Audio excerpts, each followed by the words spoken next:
Hello YouTube, Toadboy111 here, and this is just a new video on a new series I'm starting about aquariums called Tips for Tanks. This one's going to be about what you're going to need for setting up an aquarium. First of all, you're going to need an aquarium, glass or acrylic. Come in different sizes, 2.5, 5, 10, 15, 20 gallons, all those things. I recommend starting off with a bigger tank.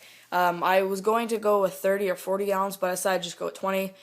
Keep it to just nice size. Bigger aquarium is easier to maintain. You may think it's not, but less maintenance is required, and beginner mistakes, it'll be able to handle it because it's such a large amount of water. So once you have your aquarium, you're going to need like a hood because you may have jumping fish, and it'll help stop evaporation.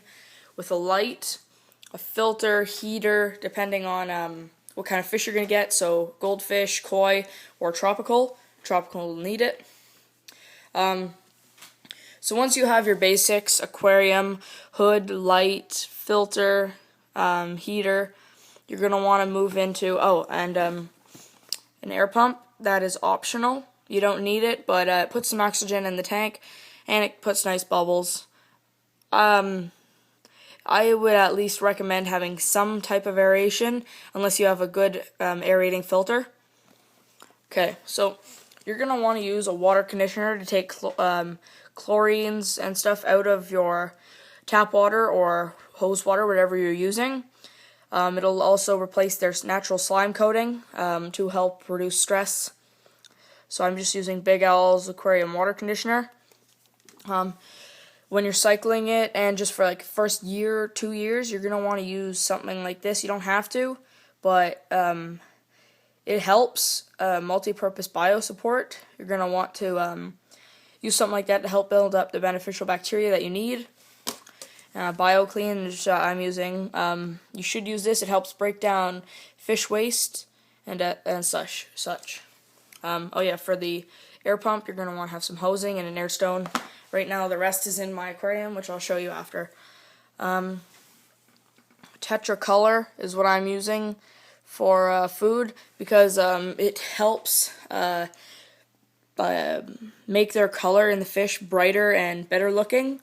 And plus, this is pretty good. Not focusing. Clean and clear water formula. It doesn't cloud up the water like some foods. Now this is going to be your best friend.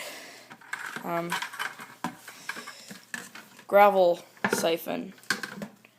I have a Python, just basic like this, nothing special, but it does the job. It helps. It's what you're gonna need, so I highly recommend it. Well, I don't recommend it. I'm telling you to go get it. A net to help get your fish into the tank, because when you're adding your fish, which I'll do a segment about what you're going to do for adding fish.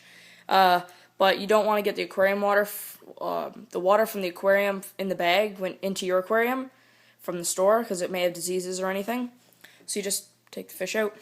You're also going to want to have some kind of algae cleaner. I'm just using a acrylic sponge type thing for wiping off the glass instead of using magnetic.